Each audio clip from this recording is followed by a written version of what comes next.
गिबियावनो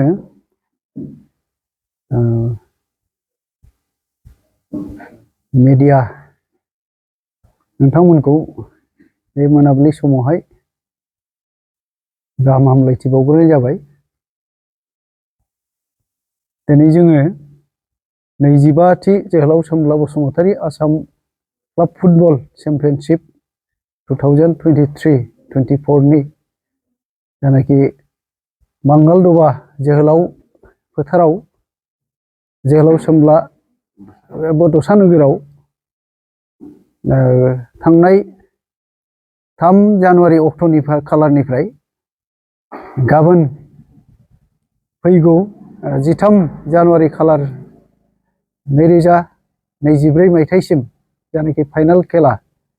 माने जोबथा खेला जानो थांगासिनो दं। दा बेनि जानानै जोङो खुंफुं आफादनि जानानै जोङो मोनसे फोसावनाय हाबाफारि लादों। दा बे 25 जोहोलाव Sombla Basumatary Assam football club championship 2023 आ जोङो थांनाय 3 जानुवारिनिफ्राय गाबोन 23-24 जानुवारि अक्ट'सिम शनिबार खालि जिहेतु फाइनाल जागोन। दा बेवहाय जोङो 3 जानुवारि जागायजेननायनिफ्राय अपेनिं खेलानिफ्राय जोङो 3 फोथाराव खेलाखौ होनाय जादोंमोन। दा बे 3 फोथाराव गासैहाय आसामनि गुबुन गुबुन जिल्लाफोरनि गुबुन गुबुन क्लाबफोरनिफ्राय चेम्पियन क्लाबफोरनिफ्राय गासै 37टा जोलुर बादायगिरि क्लाब चेम्पियन क्लाबफोरा बाहागो लादोंमोन आरो बे 37टा जोलुर बादायगिरि क्लाबफोरखौ जोङो 3 फोथाराव गेलेहोनाय जादोंमोन। मोनसेया जाबाय बे जोंनि बड'सा नोगोर बांगालदबायाव सेथि जोङो अपेनिंखौ खालामनाय जादोंमोन 3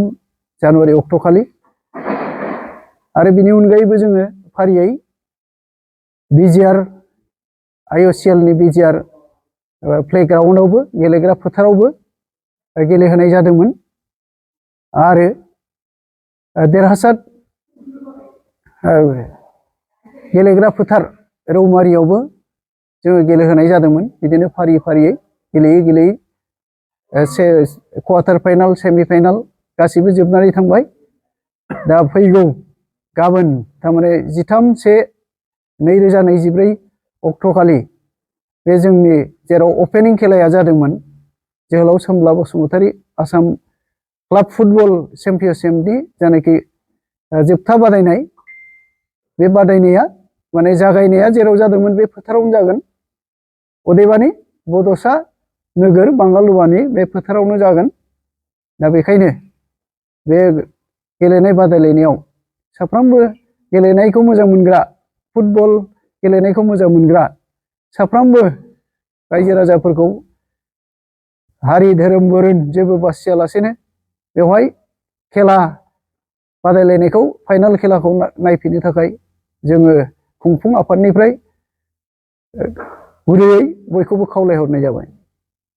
गाबोन जोबथा बे फाइनाल गेलेनायाव बबे हान्जाया फाइनाल गेलेनाय जागोन? गाबोननि जोबथा बादायलायनायाव जोंनि क'क्राझार जिल्लानिफ्राय बारहुंखा AC क्लाबा बाहागो लागोन क'क्राझारनि आरो भार्सेस बिनि हेंथायै गेलेगोन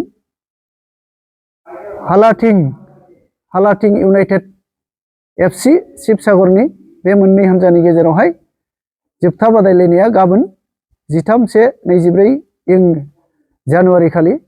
बे बांगालदबा बड'सा नोगोर फोथारावनो बादायलायनाया जागोन।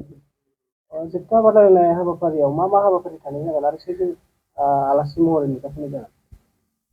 जोबथा हाबाफारियाव जोंनिया गाबोन 12 बाजिनिफ्रायनो जागायगोन। बे 12 बाजिनिफ्राय जोङो बेवहाय बायदि बायदि रोखोमनि दामनाय देनाय मोसानाय मेथाइ खननाय बायदि हाबाफारिजों जोङो हाबाफारिखौ जागायगोन। फाइनाल गेलेनायनि हाबाफारिखौ जागायगोन। खनगिरि हिसाबै मेथाइ खनगिरि हिसाबै जोंहा नुजाफैगोन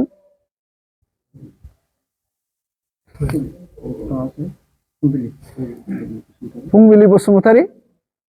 बिथाङा नुजाफैगोन मेथाइ खनगिरि हिसाबै मुंदांखा खनगिरि बिथाङा जाखांफुनाय आरो आलासि महरै जोंनिया बेवहाय बाहागो लाफैगोन जोंनिनो आसाम फुटबल एसोसिएशननि मानगोनां गाहाय नेहाथारि बिथां डक्टर सांग्रां ब्रह्म बिथाङा आरो बेजों लोगोसे जोंना नुजाफैबावगोन जोंनिनो बिटिआरनि मानगोनां गाहाय मावफुंगिरि बा चिफ बिथां प्रमद बर' सार आरो बेजों लोगोसे नुजाफैगोन जोंनिनो आसामनि नायल' जाल' सासेल' केबिनेट मन्त्रि सार उरखाव गोरा ब्रह्म बिथाङाबो नुजाफैगोन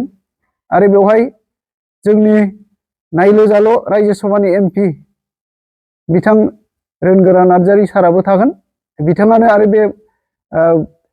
25 जोहोलाव सोमब्ला बसुमतारी आसाम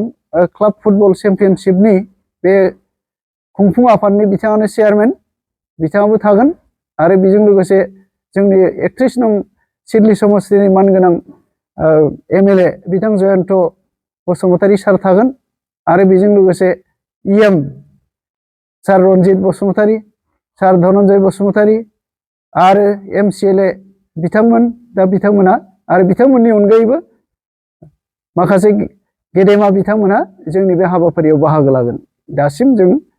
बेसिम खबर मोनदों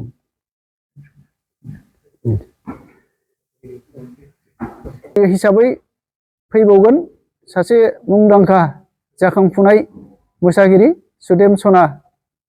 रामसियारि बिथांखौबो जों बेवहाय जोंनि हांख्रायनानै लाबोनाय जादों बे हाबाफारियाव गुबुन गुबुन आलासिफोरनि गेजेराव जोंहा दुलाराय बर' फरायसा आफादनि मिरुनि गाहाय नेहाथारि मानव गेदेर कनिन्द्र बसुमतारी बिथाङाबो बाहागो लाफैगोन बेखायनो बे जोंनि जानाखि फाइनाल गेलेनाय खेला 25थि जोहोलाव सोमब्ला फुटबल बादायलायनाय फाइनाल बादायलायनाय बेवहाय ओनसोलनि लोगोसे गासै ओनसोलनि बा दाब दाब जायगानिफ्राय बेवहाय फाइनाल खेलाखौ गेलेनायखौ माने जाफुंसार खालामनो थाखाय जों बयबो हेफाजाब होफैगोन होननानै जोङो मिजिं थिदों क'क्राझार सहरनि साखाथि थिथागुरियाव थानाय मानास पाब्लिक स्कुला 2024-25 सोलोंथाइ बोसोरनि गोदान मुं थिसननाया सोलिगासिनो थिथागुरियाव थानाय इंराजि बिजोंनि मानास पाब्लिक स्कुलाव दासान्दि नार्सारिनिफ्राय 8 थाखोसिम गोदानै मुं थिसननाया सोलिगासिनो बे फरायसालियाव गुनगोनां सोलोंथाइ होनायजों लोगोसे फरायसाफोरनि थाखाय दं मोजां खाबुफोर थाखो फोरोंथायनि अनगायैबो yoga classes basic computer education English speaking skill maths and science projecting highly experience faculty आरो स्मार्ट क्लासेसनि खाबुफोर दं बेजों लोगोसेनो बे फरायसालियाव हौवासा आरो हिन्जावसानि थाखाय आलादा हस्टेलबो दं गोसो गोनां बिजाथिफ्रा थिथागुरिनि मानास पाब्लिक स्कुलाव मुं थिसनोब्ला नैबे जानबुं नम्बर 6000853288 6000489621 9101008849 कल खालामनानै सुलाद लानो हागोन